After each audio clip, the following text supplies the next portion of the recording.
ప్రభువును ప్రియరక్షకుడైన యేసుక్రీస్తు నామంలో ఈ కార్యక్రమాన్ని వీక్షిస్తున్న ప్రజలందరికీ, దేవుని బిడ్డలందరికీ ఇమ్మానుయేలు ప్రార్థనా సహవాసం వారి తరపున ప్రభు అయినటువంటి యేసుక్రీస్తు నామంలో మీ అందరికీ శుభాభివందనాలు తెలియజేస్తూ ఉన్నాను.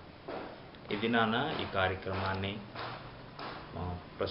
చేయడానికి దేవుడు ఎంతగానో కృప చూపించాడు.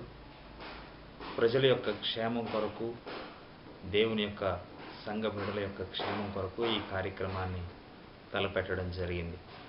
ఈ దినాన కొద్ది నిమిషాలు దేవుని కృప చొప్పున మీతో మాట్లాడడానికి ఇష్టపడుతూ ఉన్నాను. ఈ దినాన కొద్ది నిమిషాలు దేవుని వాక్యాన్ని మనం ధ్యానం చేద్దాం.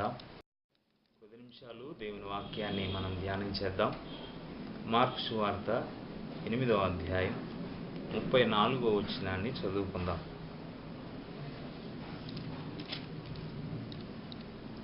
అంతటా ఆయన తన శిష్యులను, జనసమూహమును తన యొద్దకు పిలిచి, నన్ను వెంబడింపగోరువాడు తన్ను తాను ఉపేక్షించుకొని తన సిలువనెత్తుకొని నన్ను వెంబడింపవలెను.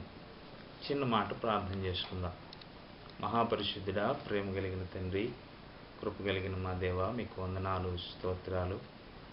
ఈనాటి ఈ దినాన ఈ విధంగా మీ యొక్క దేవుని యొక్క సువార్తను ప్రకటించడానికి మీరిచ్చినటువంటి కృపను బట్టి మీకు స్తోత్రాలు. ఈ కార్యక్రమం ద్వారా ఎంతమంది అయితే వీక్షిస్తూ ఉన్నారో వారందరితో మీరు మాట్లాడండి. నిబిడలందరితో మీరే మాట్లాడండి. మాట్లాడుచున్న నేను అల్పుడను, అభాగ్యుడను, మీ సిలువు చాటును మరుగుపరుచుకుని మీ ఆత్మతో అభిషేకించి మీరుండి మాట్లాడి మహిమ పొందమని మనవి చేస్తూ యేసయ్య నామమున వేడుకొనుచున్నాము తండ్రి, ఆమేన్. ప్రియమైనటువంటి ప్రేక్షకులారా, దేవుని బిడ్డలారా, ఈ దినాన మనందరితో దేవుడు ఇలాగ మాట్లాడుతూ ఉన్నాడు. అంతటా ఆయన తన శిష్యులను, జనసమూహమును తన యొద్దకు పిలిచి, నన్ను వెంబడింపగోరువాడు తన్ను తాను ఉపేక్షించుకొని తన సిలువనెత్తుకొని నన్ను వెంబడింపవలెను. ఈ దినాన ఎందుకు ఈ మాటను మాట్లాడడానికి ఇష్టపడుతూ ఉన్నాను అని అంటే, ఈనాటి సమాజంలో గనుక మనం ఒకసారి ఆలోచన చేయగలిగితే, సమాజంలో క్రైస్తవుల యొక్క పద్ధతి లేదంటే క్రైస్తవుల యొక్క విశ్వాస జీవితాలు ఎలాగుంటూ ఉన్నాయి అనేది పరిశీలన చేసుకోవాల్సినటువంటి అవసరత ఎంతైనా ఉంది. ఎందుకు అని అంటే, విశ్వాస జీవితాలు ఆశీర్వాదకరంగా మార్చబడాలని అంటే క్రీస్తును వెంబడించాలి అని వేద గ్రంథం సెలవిస్తూ ఉంది. ఈ దినాన ప్రభు అయినటువంటి యేసుక్రీస్తు ఇలాగ మాట్లాడుతూ ఉన్నాడు. ఆయన అంటా ఉన్నాడు, నన్ను వెంబడింపగోరువాడు అని అంటున్నాడు. ఎవరైతే క్రీస్తును వెంబడించాలని అని అనుకుంటారో వారు తనను తాను ఉపేక్షించుకోవాలి అని సెలవిస్తూ ఉన్నాడు ఈ దినాన.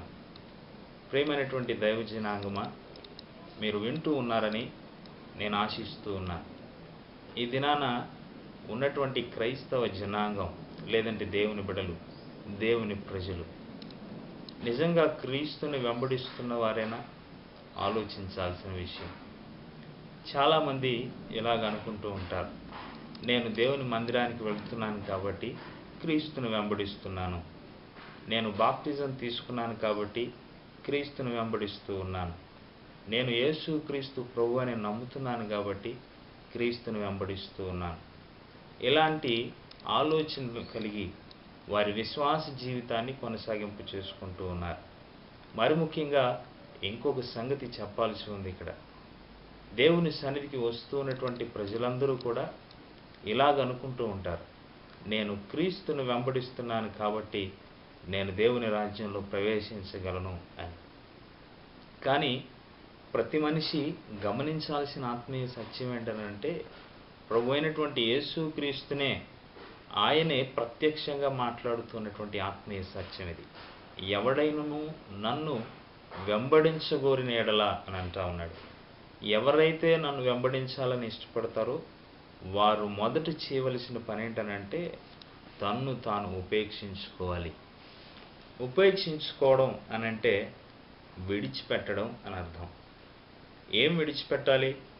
ప్రభు అయినటువంటి యేసుక్రీస్తు అయితే మనందరినీ పాపం నుంచి విమోచించడానికి ఆయన తన దేవత్వాన్ని విడిచిపెట్టి భూమి మీదకు వచ్చి ఆయన నరుడిగా జన్మించి మనందరి కోసం తన ప్రాణాన్నే విడిచిపెట్టాడు. అంతేకాదు మనందరి యొక్క పాపాలను ఆయన పరిశుద్ధ రక్తంలో ఆయన కడిగాడు. మరి అటువంటి దేవుణ్ణి నీవు నేను వెంబడించాలి అని అంటే మనం కూడా కొన్ని విడిచిపెట్టాల్సినటువంటి ఆత్మీయ సత్యాలు గుర్తెరగాలి.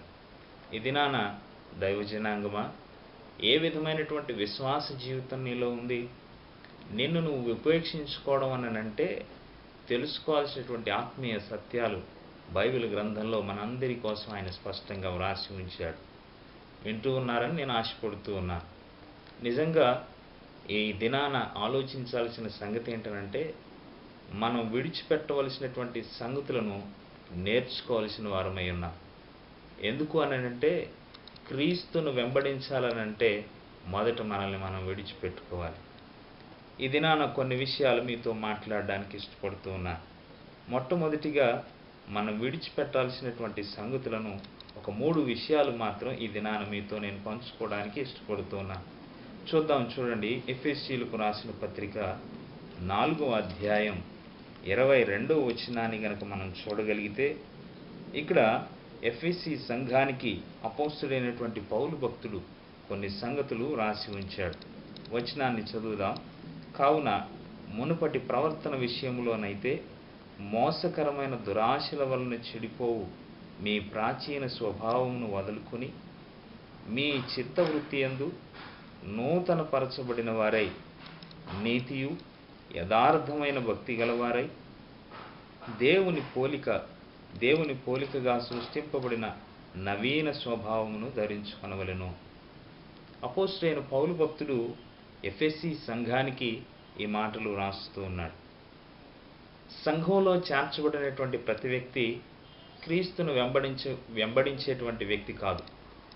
ఇక్కడ పౌలు భక్తుడు స్పష్టంగా వ్రాస్తున్నటువంటి సంగతి ఏంటనంటే క్రీస్తును వెంబడించగలిగినటువంటి వాడు మునుపటి ప్రవర్తన విషయంలోనైతే అని అంటా ఉన్నాడు. అంటే క్రీస్తును వెంబడించడానికి ముందు ఓ ప్రవర్తన కలిగి మనిషి బ్రతుకుతాడు. ఓ విధమైనటువంటి మనస్తత్వాన్ని కలిగి మానవుడు బ్రతుకుతూ ఉంటాడు. ఏంటి ఆ సంగతి అని అంటే ఇక్కడ అంటున్నాడు చూడండి, మోసకరమైన దురాశల వలన చెడిపోవు మీ ప్రాచీన స్వభావం. క్రీస్తును అంగీకరించక ముందు ఉన్నటువంటి మనస్తత్వం ఏంటనంటే దురాశల వలన చెడిపోవు ప్రాచీన స్వభావం అని అంటున్నాడు. అంటే క్రీస్తును అంగీకరించక ముందు దురాశలతో మనిషి బ్రతుకుతూ ఉంటాడు. అందుకే సమాజంలో కూడా ఒక నానుడు ఉంది. ఏంటనంటే పెద్దలు ఒక సామెత చెప్తూ ఉంటారు, దురాశ దుఃఖానికి చేటు అని. ఇక్కడ ప్రభు అయినటువంటి యేసుక్రీస్తు ప్రభువు కూడా దేవుని బిడ్డలమైనటువంటి మనకు కూడా ఆయన ఈ సత్యాన్ని తెలియజేస్తూ ఉన్నాడు. ఏంటి ఈ సత్యం అనంటే మునుపటి ప్రవర్తన విషయంలో. ఎప్పటి ప్రవర్తన ఇది? క్రీస్తును నువ్వు అంగీకరించక ముందు. నువ్వు క్రీస్తుని అంగీకరించావు, మంచిదే. యేసుక్రీస్తు ప్రభు దేవుడను నువ్వు నమ్మావు, మంచిదే. ఆయన నీ కోసం ప్రాణం పెట్టాడని తెలుసుకున్నావు, మంచిదే. కానీ నీ ప్రాచీన స్వభావాన్ని లేదంటే నీ పాత స్వభావాన్ని గనక నువ్వు విడిచిపెట్టి నువ్వు క్రీస్తుని అంగీకరించలేకపోతే నువ్వు పాత స్వభావాన్ని విడిచిపెట్టనట్టే. ఈ దినాన దేవుడు నీతోనే మాట్లాడుతూ ఉన్నాడు. ప్రియ దైవజనాంగమా, దేవుని బిడలారా, విడిచిపెట్టావా నీ పాత స్వభావాన్ని? నీ పాత స్వభావం ఎలాంటిదో తెలుసా? ఇక్కడ స్పష్టంగా మాట్లాడుతూ ఉన్నాడు, అది మోసకరమైంది అని. అది నిన్ను మోసం చేస్తూ ఉంది. ఏంటో తెలుసా? నువ్వు క్రీస్తుని అంగీకరించిన తర్వాత ప్రతిదినం దేవుని సన్నిధిలో గడుపుతూ ఉంటావు. గలతీ పత్రికలో పౌలు భక్తుడు గలతీ సంఘానికి ఇలాగ రాస్తాడు, ఆరంభించేటప్పుడు ఆత్మానుసారంగా ఆరంభిస్తారు, కానీ దాన్ని కడమట్టుకు కాపాడుకోలేరు అని. ప్రభు అయినటువంటి యేసుక్రీస్తు కూడా ఈ దినాన నీతో మాట్లాడుతున్నటువంటి సంగతి ఏంటో తెలుసా? నువ్వు ప్రాచీన స్వభావాన్ని విడిచిపెట్టలేని గ్రుడ్డితనంలో నువ్వు ఉన్నట్లయితే నీ పాత స్వభావం నిన్ను మోసం చేస్తూ ఉంది. నువ్వు ఆలోచన చేయాల్సిన సంగతి ఇది. క్రీస్తుని అంగీకరించిన తర్వాత నీ జీవితంలో సంతోషం మాత్రమే ఉంటుందని నువ్వు ఎప్పుడూ అనుకోవద్దు. ఎందుకో తెలుసా? నువ్వు సంతోషాన్ని కోరుకోవడానికి నువ్వు ఇష్టపడితే క్రీస్తుని వెంబడించు. క్రీస్తుని ఎందుకు నువ్వు వెంబడించాలో తెలుసా? ఆయన నీ కోసం ప్రాణం పెట్టాడు. నిన్ను పాపం నుంచి విమోచించాడు. నిన్ను క్రీస్తు రక్తం ద్వారా పరిశుద్ధపరిచాడు. ఈ దినాన నువ్వు పరిశుద్ధపరచబడ్డావా? నువ్వు పరిశుద్ధపరచబడినటువంటి వ్యక్తివైతే నీ పాత స్వభావాన్ని విడిచిపెడతావు. ఒకవేళ నీ జీవితంలో నువ్వు ఎదుర్కొంటున్నటువంటి పరిస్థితులను బట్టి కానీ, నువ్వు ఎదుర్కొంటున్నటువంటి సమస్యలను బట్టి కానీ, నువ్వు జీవిస్తున్నటువంటి జీవితాన్ని బట్టి కానీ, నీ జీవితంలో సంతోషం లేని పరిస్థితి అయితే, ఒకవేళ నీ జీవితంలో ఎదుర్కొంటున్నటువంటి ప్రతి పరిస్థితిని బట్టి నువ్వు సంతోషాన్ని చూడలేని స్థితిలో నువ్వు ఉన్నట్లయితే నీ పాత స్వభావాన్ని నువ్వు విడిచిపెట్టలేదనే అర్థం. ఈ దినాన ప్రియ దైవ జనాంగమా, నీ మోసకరమైనటువంటి పాత స్వభావాన్ని నువ్వు విడిచిపెట్టావా? అది నిన్ను దురాశలతో నింపుతుంది. మనిషికి ఆశ ఉండడం అనేది సహజం. కానీ మనిషి ఆశ అనేది దానికి లిమిట్ లేదు, దానికి ఒక హద్దంటూ లేదు. ఈ దినాన నీతోనే ఆయన మాట్లాడుతూ ఉన్నాడు. నీ ఆశ దేవుడై ఉండాలి. నీ ఆశ నువ్వు అంగీకరించిన క్రీస్తు అయి ఉండాలి. అప్పుడు నీ జీవితంలో నీ ప్రతి పరిస్థితిని ఆయన సఫలపరచగలడు. చూద్దాం. ఇక్కడ భక్తుడైన పౌలు ఒక మాటను చెప్తా ఉన్నాడు. ఏంటనంటే, మీ ప్రాచీన స్వభావమును వదులుకుని మీ చిత్తవృత్తి యందు అని అంటున్నాడు. మీ చిత్తవృత్తి అంటే ఏంటో తెలుసా? మీ చిత్తం అంటే మీ ఆలోచన అని అర్థం. మీ చిత్తవృత్తి యందు నూతన పరచబడిన వారై, అంటే మీ ప్రాచీన స్వభావాన్ని విడిచిపెట్టేసిన తర్వాత నూతన స్వభావం మీలోనికి రావాలి. మీలో నూతనత్వం కనబడాలి. నూతనత్వం అంటే క్రొత్తదనం. మీలో క్రొత్తదనం అనేది కనబడాలి. వాస్తవానికి ఎవరైనా స్నానం చేసి తిరిగి ఇడిచిన బట్టలు వేసుకోవడానికి ఇష్టపడరు కదా అండి. ఇప్పుడు నీవు క్రీస్తులోనికి వచ్చిన తరువాత, నువ్వు క్రీస్తును సొంత రక్షకుడిగా అంగీకరించిన తర్వాత, నీ పాత స్వభావాన్ని కనుక నువ్వు విడిచిపెట్టకపోతే నువ్వు స్నానం చేసి ఇడిచిన బట్టలు వేసుకున్నట్టే. నీ పాత స్వభావాన్ని విడిచిపెట్టలేకపోతే నీలో ఉన్నటువంటి పాపం పోనట్టే. ఇంకా నువ్వు ఎలాగూ నూతనపరచబడతావు. కాబట్టి ఇప్పుడు నువ్వు నేర్చుకోవాల్సినటువంటి ఆత్మీయ సత్యం ఏంటనంటే, నువ్వు పాత స్వభావాన్ని విడిచిపెట్టి నూతనపరచబడాలి. ఈ దినాన దేవుని మాటలు వింటూ ఉన్నటువంటి దైవజనాంగమా, నూతనపరచబడ్డావా? క్రీస్తుని అనుసరించి నడుచుకుంటూ ఉన్నాను అని చెప్పుకోగలుగుతున్నావు, మంచిదే. కానీ నీలో క్రీస్తు స్వభావం గనక నీలో లేకపోతే, నూతన స్వభావం గనక నీలో లేకపోతే నువ్వు క్రీస్తుని అంగీకరించినట్లే. క్రీస్తు నీలో లేనట్టే. నువ్వు క్రీస్తుని అంగీకరించి నడుచుకున్నట్టే. అందుకే నన్ను వెంబడింపగోరువాడు తన్ను తాను ఉపేక్షించుకోవాలి అని సెలవిస్తూ ఉన్నాడు. ఏం ఉపేక్షించుకోవాలి? నీ పాత స్వభావాన్ని విడిచిపెట్టాలి. నిన్ను నువ్వు ఉపేక్షించుకోవడం అని అంటే నీ పాత స్వభావాన్ని విడిచిపెట్టడం. నిన్ను నువ్వు ఉపేక్షించుకోవడం అని అంటే నీ పాత స్వభావాన్ని విడిచిపెట్టి నవీన స్వభావాన్ని ధరించుకోవడం. నవీన స్వభావాన్ని ధరించుకున్నావా? నూతనపరచబడ్డావా? నీ జీవితంలో క్రొత్తదనం ఏర్పడిందా? ఆలోచించాల్సిన సంగతులు ఇవి. ఇది మొదటిది. రెండవదిగా చూద్దాం. చూడండి, మార్కు సువార్త 10వ అధ్యాయం.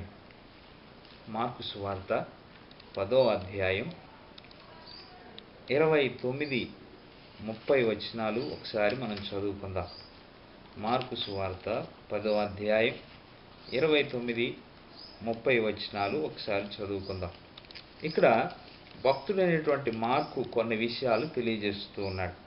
చూడండి, ఈ సందర్భాన్ని గనక మనం ఒకసారి ఆలోచన చేయగలిగితే చూడండి, అందుకు యేసు ఇట్లనెను, నా నిమిత్తమును సువార్త నిమిత్తమును ఇంటినైనను అన్నదమ్ములనైనను అక్క చెల్లెండ్రనైనను తల్లిదండ్రులనైనను పిల్లలనైనను భూములనైనను విడిచినవాడు ఇప్పుడు ఇహమందును హింసలతో పాటు నూరంతులుగా ఇండ్లను, అన్నదమ్ములను, అక్కచెల్లెండ్రులను, తల్లులను, పిల్లలను, భూములను, రాబో లోకమందు నిత్య జీవమును పొందునని మీతో చెప్పుచున్నాను. ఇక్కడ భక్తుడైనటువంటి మార్కు కొన్ని ఆత్మీయ సత్యాలు ఈ దినాన మనందరికీ తెలియజేస్తూ ఉన్నాడు. వాస్తవానికి ఈ సందర్భాన్ని కనుక మనం ఒకసారి ఆలోచన చేయగలిగితే, యేసుక్రీస్తు ప్రభు తన శిష్యులతో ఇలాగ మాట్లాడుతూ ఉన్నాడు. ఇక్కడ ఈ సందర్భాన్ని మనం ఆలోచన చేస్తూ ఉన్నప్పుడు పైన మనకు సంగతి కనబడతా ఉంటుంది. చూడండి, ఆ వచనాన్ని మనం చూడగలిగితే 28వ వచనంలో పేతురు ఇలాగ మాట్లాడుతూ ఉన్నాడు. పేతురు, ఇదిగో మేము సమస్తమును విడిచిపెట్టి నిన్ను వెంబడించితమని ఆయనతో చెప్పసాగాను. ఇక్కడ ఒక డిస్కషన్ జరుగుతూ ఉంది యేసుక్రీస్తు ప్రభువుకిను శిష్యులకి మధ్య.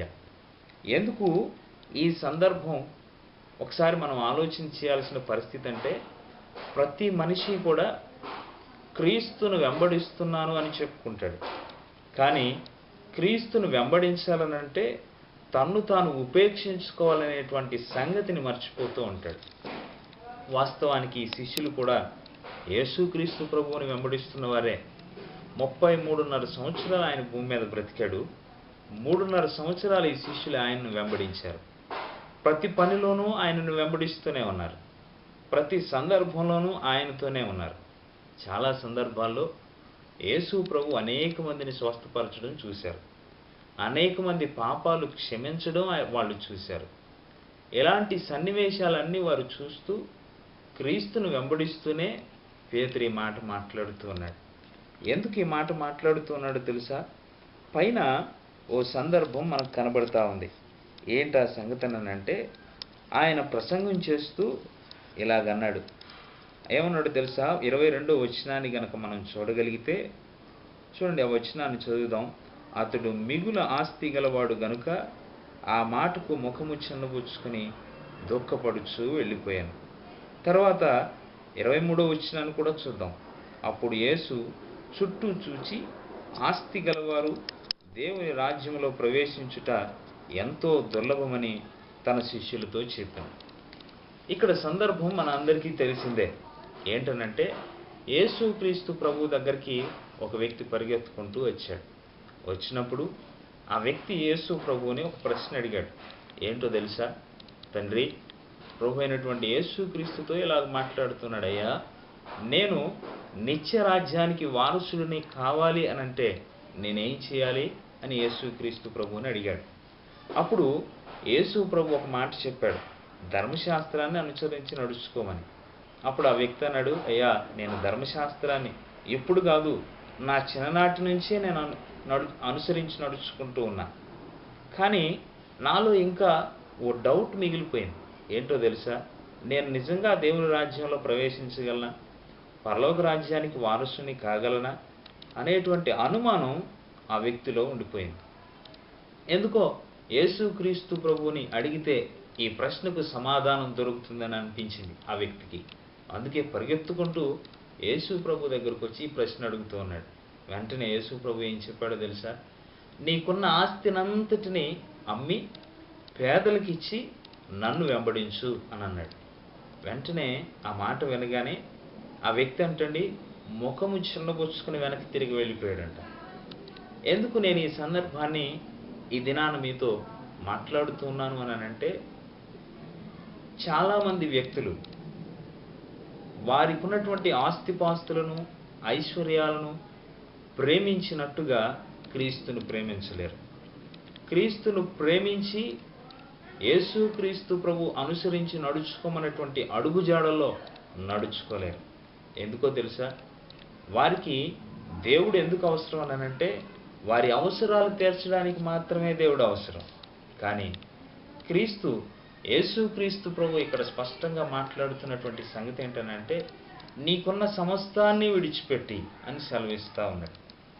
ఈ దినాన దేవుని సన్నిధిలో చేర్చబడినటువంటి దైవ జనాంగమా, దేవుని మాటలు వింటూ ఉన్నటువంటి దేవుని పిల్లలారా, నీవు ఒకవేళ ఇంకా ఈలోక సంబంధమైనటువంటి ఆస్తి ఐశ్వర్యాలను, ఈలోక సంబంధమైనటువంటి అధికారాలను, ఈలోక సంబంధమైనటువంటి వ్యక్తులను, ఇంకా ఈ లోక సంబంధమైనటువంటివి అనేకమైనవి మనిషి జీవితంలో తారసపడుతూ ఉన్నాయి. ఇంకా ఈ లోకాన్ని నువ్వు ప్రేమించే వ్యక్తిగా నువ్వు ఉన్నట్లయితే నువ్వు దేవుని రాజ్యంలో ప్రవేశించడం అనేది దుర్లభము అని స్పష్టంగా సెలవిస్తూ ఉన్నాడు యేసుక్రీస్తు ప్రభు. ఈ దినాన దేవుని మాటలు వింటూ ఉన్నటువంటి దైవజనాంగమా, నువ్వు నీకు ఈ లోక సంబంధమైనటువంటి ఆశలు గనక ఇంకా కలిగి ఉన్నట్లయితే వేద గ్రంథం సెలవిస్తూ ఉంది, ఈ లోకంలో ఉన్నదంతయు శరీరాశ, నేత్రాశ, జీవపుడము అని వేద గ్రంథం స్పష్టంగా నీతో మాట్లాడుతూ ఉంది. ఇంకా ఎందుకు ఈ లోక సంబంధమైన వాటిని ప్రేమిస్తూ ఉన్నావు? అందుకే ప్రభు అయినటువంటి యేసుక్రీస్తు ప్రభు శిష్యులతో ఇలాగ మాట్లాడుతూ ఉన్నాడు. పేతురు ఈ మాట అన్నాడు. పేతురు ఎందుకు అన్నాడు తెలుసా? మిగులు ఆస్తి గలవాడు దేవుని రాజ్యంలో ప్రవేశించడం దుర్లభం అని యేసుక్రీస్తు ప్రభు చెప్పినప్పుడు పేతురు ఉండబట్టలేక యేసు ప్రభువుతో ఇలాగ మాట్లాడుతూ ఉన్నాడు. నేను సమస్తాన్ని విడిచిపెట్టి నేను వెంబడిస్తున్నాను కదా అంటే పేతురులో కూడా ఈ అనుమానం ఉంది. నేను నిన్ను వెంబడిస్తున్నాను, సమస్తాన్ని విడిచిపెట్టేశాను అంటే నేను పరలోక రాజ్యానికి వెళ్తానా వెళ్ళనా అని ఈ ప్రశ్న ఇండైరెక్ట్గా యేసు ప్రభువుని అడుగుతూ ఉన్నాడు. అందుకే శిష్యులతో ఈ సమాధానాన్ని చెప్పాడు. అందుకు యేసు ఇట్లా, నేను నా నిమిత్తమును, నా సువార్త నిమిత్తమును ఇంటినైనను, అన్నదమ్ములనైనను, అక్క చెల్లెండ్రనైనను, తల్లిదండ్రులనైనను, పిల్లలనైనను, భూములనైనను విడిచినవాడు ఇప్పుడు ఇహమందును హింసలతో పాటు నూరంతులుగా ఇండ్లను, అన్నదమ్ములను, అక్క చెల్లెండ్రులను, తల్లులను, పిల్లలను, భూములను రాబోవు లోకమందు నిత్య జీవమును పొందునని మీతో నిశ్చయముగా చెప్పుచున్నాను. ఇక్కడ ఒక మాట వ్రాయబడింది. ఏంటో తెలుసా? అది ఇక్కడ అంటున్నాడు, ఇహమందు హింసలతో పాటు అన్నాడు. చాలామంది యేసు ప్రభువుని అంగీకరించగానే వారి జీవితంలో ఎటువంటి శోధన రాకూడదని కోరుకుంటూ ఉంటారు. అవును కదా అండి?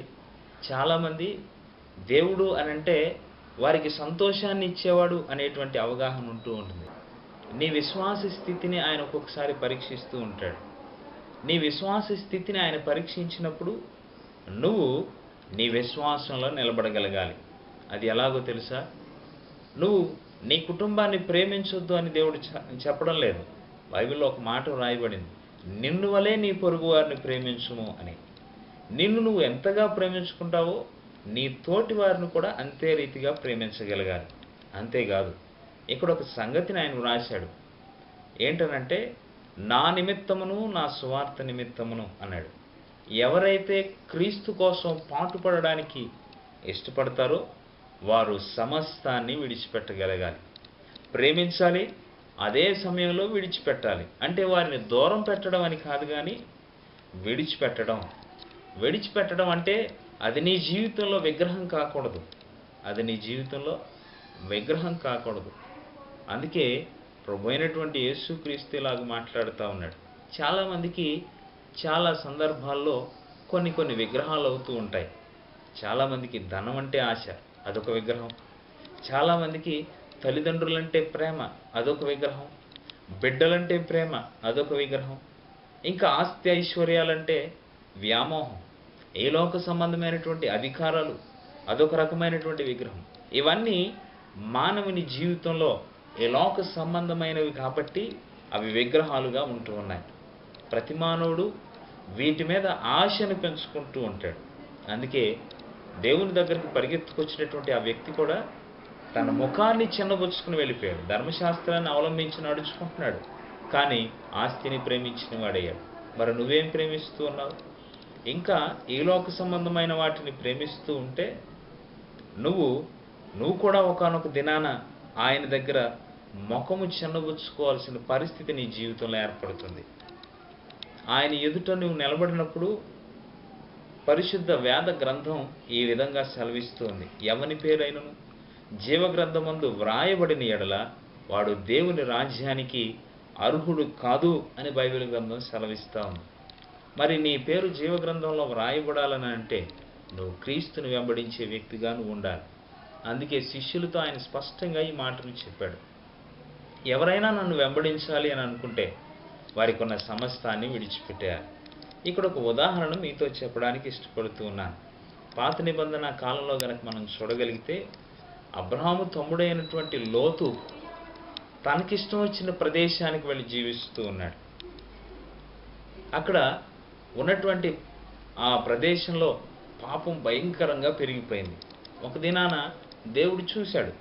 చూసి అబ్రాముతో ఇలాగ మాట్లాడుతూ ఉన్నాడు, అయ్యా, నేను సొదొమ గొమొర్రా పట్టణాన్ని పాడు చేయడానికి, నాశనం చేయడానికి నేను ఇష్టపడుతూ ఉన్నాను. ఎందుకో తెలుసా? అక్కడ పాపం భయంకరంగా నిండిపోయింది. కాబట్టి నేను ఈ పట్టణాన్ని నాశనం చేయడానికి ఇష్టపడుతూ ఉన్నానని అబ్రాముతో మాట్లాడినప్పుడు అబ్రాము తన తమ్ముడిని ప్రేమించి తన తమ్ముని కోసం దేవుని సన్నిధిలో ప్రాధేయపడతాడు. ప్రాధేయపడినప్పుడు అబ్రాము ప్రార్థన విని లోతు కుటుంబాన్ని రక్షించడానికి దేవుడు ఇష్టపడి ఒక దేవదూతని పంపిస్తాడు. అక్కడికి పంపించినప్పుడు లోతుతో స్పష్టంగా దేవుడు చెప్పాడు, నీవున్న ఈ ప్రదేశాన్ని విడిచి నీవు ఆ దూరంగా కనపడుతున్నటువంటి ప్రదేశానికి నువ్వు వెళ్ళు. దేవుడు నిన్ను కాపాడడానికి లేదంటే రక్షించడానికి ఇష్టపడుతూ ఉన్నాడు. కాబట్టి నువ్వు వెంటనే లేచి ఈ ప్రదేశాన్ని విడిచి వెళ్ళమన్నప్పుడు వాళ్ళు తిరిగి బయలుదేరారు. లోతు భార్య, లోతు కుటుంబం అంతా బయలుదేరి వెళుతూ ఉన్నారు. వెళుతూ ఉన్నప్పుడు దేవుడు ఒక సంగతిని చెప్పాడు. ఏమనో తెలుసా? ఈ పట్టణాన్ని దేవుడు నాశనం చేయబోతా ఉన్నాడు. మీరు వెళుతూ ఉన్నప్పుడు మీరు మార్గ మధ్యంలో ఎప్పటికీ మీరు చేరుకోవాలన్న ప్రదేశానికి చేరేంత వరకు ఈ పట్టణం వైపు వెనక్కి తిరిగి చూడొద్దు అని చెప్పాడు. కానీ లోతు భార్య తను విడిచిపెట్టి వచ్చినటువంటి ఆస్తి ఐశ్వర్యాలు ఒక్కసారిగా జ్ఞాపకం వచ్చేసరికి ఒకసారి వెనక్కి తిరిగి చూసింది. ఏమైందో తెలుసా? ఉక్కు స్తంభంగా మారిపోయింది. నీ జీవితంలో కూడా నువ్వు క్రీస్తుని వెంబడించడం మొదలుపెట్టిన తర్వాత నువ్వు వెనక్కి తిరిగి చూడనంతకాలం నీ జీవితం ఆశీర్వాదకరంగా ఉంటుంది. నీ గురి క్రీస్తై ఉండాలి. నీ గురి దేవుని రాజ్యమై ఉండాలి. నీ విశ్వాసం దేవుని రాజ్యంలో ప్రవేశించడానికి నువ్వు విశ్వాసాన్ని కలిగి బ్రతకాలి. ఈ దినాన దేవుని మాటలు వింటూ ఉన్నటువంటి దైవజనాంగమా, సమస్తాన్ని విడిచిపెట్టగలిగిన దినానే నువ్వు దేవుని రాజ్యానికి వారసుడి అవుతావు. ఈ మాటను ఇది రెండవది. మూడవ దాన్ని చూద్దాం. చూడండి, మత్తయి సువార్త 5వ అధ్యాయం 29వ వచనం. చూడండి, మత్తయి సువార్త 5వ అధ్యాయం 29వ వచనాన్ని చదువుదాం. నీ కుడి కన్ను నిన్ను అభ్యంతరపరిచిన యెడల దానిని పెరికి నీ యొద్ద నుండి పారవేయము.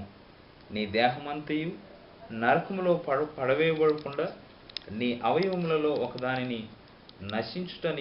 నశించకుండుట నీకు ప్రయోజనకరం కదా. నీ కుడి చేయి నిన్ను అభ్యంతరపరిచిన యెడల దానిని నరికి నీ యొద్ద నుండి పారవేయము. నీ దేహమంతయు నరకములో పడకుండా నీ అవయవములలో ఒకటి నశించుట నీకు ప్రయోజనకరం కదా. ఇక్కడ ప్రభు అయినటువంటి యేసుక్రీస్తు మాట్లాడుతూ ఉన్నాడు. ఏమన్నాడంటే, మొదటిగా చెప్పాడు నీ ప్రాచీన స్వభావాన్ని విడిచిపెట్టాలి. రెండవదిగా చెప్పాడు ఈ లోక సంబంధమైనటువంటి సమస్తాన్ని నువ్వు విడిచిపెట్టాలి. మూడవదిగా చెప్తూ ఉన్నాడు ఆయన, ఒకవేళ నీ శరీరంలో ఏదైనా నిన్ను క్రీస్తును వెంబడించకుండా నిన్ను అభ్యంతరపరుస్తూ ఉన్నట్లయితే, చాలామంది కంటి చూపుతో పాపం చేస్తారు. అంటే లోకంలో ఉన్నదాన్ని చూసి వాటి మీద వ్యామోహం పెంచుకుంటూ ఉంటారు. అందుకే దాన్ని కూడా పాపం అన్నారు. అంతేకాదు, చేతులతో పాపం చేస్తారు, తలంపులతో పాపం చేస్తారు, కాళ్ళతో పాపం చేస్తారు. ఇలా నువ్వు శరీరాన్ని నువ్వు చేసేటువంటి పాపపు పనుల ద్వారా నీ శరీరాన్ని అపవిత్రపరుచుకుంటూ ఉన్నావు. కాబట్టి ఒకవేళ నీ కన్నే గనక నిన్ను అభ్యంతరపరుస్తూ ఉన్నట్లయితే దాన్ని పీకి పారాయి అని చెప్తూ ఉన్నాడు. ఎందుకు ఈ మాటని చెప్పాల్సిన పరిస్థితి వచ్చిందో తెలుసా? శరీర సంబంధమైన ప్రతిదీ కూడా అది శరీరానికి సంబంధించినటువంటిది. అందుకే ఈ లోకంలో ఉన్నదంతయు శరీరాశ అన్నాడు. నిజంగానే ఈ సందర్భాన్ని కనుక మనం ఒకసారి ఆలోచన చేయగలిగితే, పాత నిబంధన కాలంలో ఆదాము అవ్వలను దేవుడు సృజించినప్పుడు ఆయన ఆదాము అవ్వలతో ఒక మాటను చెప్పాడు. ఈ తోటలో ఉన్నవన్నీ మీరు తినండి, కానీ మంచి చెడ్డలు తెలివినిచ్చు వృక్ష ఫలాన్ని మాత్రం మీరు తినొద్దు అని చెప్పాడు. ఆ చెట్టును చూపించినప్పుడు యేసు ప్రభువు చెప్పడం వలన అది పెద్దగా అనిపించలేదు, కానీ సాతాను సర్పరూపం దాల్చి అవ్వ దగ్గరకు వచ్చి అవ్వను ఆ చెట్టు దగ్గరికి తీసుకెళ్ళినప్పుడు మాత్రం అది బహు సుందరమైందిగా కనపడిందంట. నిజంగా పాపపు తలంపు మన జీవితంలో ఎప్పుడైతే వస్తుందో అప్పుడే అది మన జీవితంలో పాపంగా మారుతుంది. అందుకే కంటితో చూసినప్పుడు అది మన మనసుకి నచ్చుతుంది. మనసుకు నచ్చిన పని ఖచ్చితంగా మనం చేయాలి అని మనకు అనిపిస్తుంది. కాబట్టి ఇవన్నీ మనకు అభ్యంతరకరంగా ఉంటూ ఉన్నాయి. ఒకవేళ నీ చూపే నీ విశ్వాసంలో నుంచి నిన్ను పక్కకు తోసేసేదిగా ఉన్నట్లయితే నీ చూపు లేకుండా ఉండడమే నీకు మంచిది అని దేవుడు సెలవిస్తూ ఉన్నాడు. అందుకే గాంధీ గారు కూడా ఒక సిద్ధాంతాన్ని చెప్పారు కదా అండి. చెడు వినకు, చెడు చూడకు, చెడు మాట్లాడకు. ఈ 3 సందర్భాలు గాంధీ గారు ఎక్కడ నేర్చుకున్నాడు అనుకున్నారు? గాంధీ గారు చరిత్రలోనికి మనం వెళితే చరిత్రలో వ్రాయబడి ఉంటుంది. ఆయన క్రొత్త నిబంధన గ్రంథాన్ని చదివిన తర్వాతే శాంతియుతమైనటువంటి యుద్ధాన్ని ఆయన చేశాడు. అందుకే ఉప్పు సత్యాగ్రహాన్ని ఆయన చేశాడు కదా అండి. ఈ దినాన దేవుని మాటలు వింటూ ఉన్నటువంటి దైవ జనాంగమా, దేవుని పిల్లలారా, మరి నీ జీవితం ఎలాగుంది ఆలోచించాల్సిన విషయం. మరి నీ శరీరంలో ఉన్నటువంటి అవయవాలు గనక నిన్ను క్రీస్తును వెంబడించకుండా అభ్యంతరపరిచినట్లయితే వాటిని పెరికివేయడానికైనా సరే నువ్వు ఇష్టపడు. ఎందుకనంటే బైబిల్ గ్రంథంలో ఒక మాట వ్రాయబడింది, నువ్వు మన్నే గనక మన్నైపోదువు అని. మరి నువ్వు మంటి నుండి తీయబడ్డావు, ఆయన స్వహస్తాలతో చేయబడ్డావు. ఒక దిన మంటిలో నువ్వు కప్పిపెట్టబడతావు. కాబట్టి నీ ఆత్మీయ జీవితాన్ని నువ్వు కాపాడుకోవాలని అంటే నువ్వు క్రీస్తుని వెంబడించాలి. నీ ఆత్మీయ స్థితిని నువ్వు కాపాడుకోవాలని అంటే నువ్వు క్రీస్తుని వెంబడించాలి. క్రీస్తుని వెంబడించాలని అంటే నిన్ను నువ్వు ఉపేక్షించుకోవాలి. ఎలా ఉపేక్షించుకోగలవు? నీ ప్రాచీన స్వభావాన్ని విడిచిపెట్టాలి. ఈ లోక సంబంధమైనటువంటి సమస్తాన్ని విడిచిపెట్టాలి. మూడవదిగా నీ శరీరమే గనక నిన్ను అభ్యంతరపరిచినట్లయితే, లేదంటే నీ శరీరంలో ఉన్నటువంటి అవయవాలు గనక నిన్ను అభ్యంతరపరిచినట్లయితే వాటినైనా సరే విడిచిపెట్టడానికి నువ్వు ఇష్టపడగలిగితే నీ జీవితం ఆశీర్వాదకరంగా మార్చబడుతుంది. అంతేకాదు, దేవుని రాజ్యానికి నువ్వు వారసురాలివి అవుతావు. ప్రభు అయినటువంటి యేసుక్రీస్తు ఈ దినాన ఈ కార్యక్రమాన్ని వీక్షిస్తూ ఉన్నటువంటి మనందరితో ఆయన స్పష్టంగా మాట్లాడుతూ ఉన్నాడు.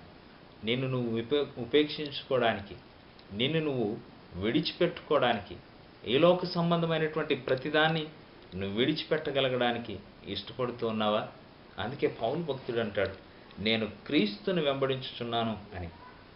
ఈ దినాన నువ్వు క్రీస్తునే గనక వెంబడించగలిగితే నీ గురే క్రీస్తు అయి ఉండాలి. నీ గురి క్రీస్తు కాకుండా నువ్వు స్వలాభంతో గనక దేవుని సన్నిధికి వస్తూ ఉన్నట్లయితే నీ జీవితం ఆశీర్వాదకరంగా మార్చబడదు. ఈ లోకంలో బ్రతికినంతకాలం నువ్వు ఈ విధమైనటువంటి విశ్వాస జీవితాన్ని గనక నువ్వు కలిగి ఉన్నట్లయితే నీ జీవితం ఆశీర్వాదకరంగా మార్చబడదు. ఒకవేళ నువ్వు కోరుకున్నటువంటి కోరికలు తీర్చబడొచ్చేమో, కానీ ఈ లోక సంబంధమైనది ఏది కూడా నీకు శాశ్వతం కాదు. నీకు శాశ్వతమైనది ఒకటి ఉంది, అది దేవుని రాజ్యం. దేవుని రాజ్యంలో నువ్వు ప్రవేశించాలి అని అంటే నిన్ను నువ్వు ఉపేక్షించుకోవాలి. నువ్వు క్రీస్తుని వెంబడించాలి. ఏం ఉపేక్షించాలి అని అంటే ఇప్పటి వరకు మనం నేర్చుకున్నాం కదా అండి. మన జీవితంలో ఉన్నటువంటి ప్రతి పరిస్థితిని జయించగలగాలని అంటే మన ప్రాచీన స్వభావాలను విడిచిపెట్టాలి. మన ప్రాచీన స్వభావాలు మనల్ని దురాశలతో కప్పిపుచ్చుతాయి, నాశనం వైపు నడిపిస్తాయి. నీ జీవితం ఆశీర్వాదకరంగా మార్చబడాలని అంటే నీ పాత స్వభావాన్ని విడిచిపెట్టాలి. నీ ఈ లోక సంబంధమైనటువంటి ఆశలన్నింటినీ విడిచిపెట్టాలి. ఈ లోక సంబంధమైనటువంటి సమస్తాన్ని నువ్వు విడిచిపెట్టాలి. అప్పుడే నీ జీవితం ఆశీర్వాదకరంగా మార్చబడుతుంది. నీ శరీరంలో ఉన్నటువంటి ప్రతి అవయవం నిన్ను ఒకవేళ అభ్యంతరపరుస్తున్నట్లయితే వాటిని కూడా విడిచిపెట్టడానికి నువ్వు ఇష్టపడాలి.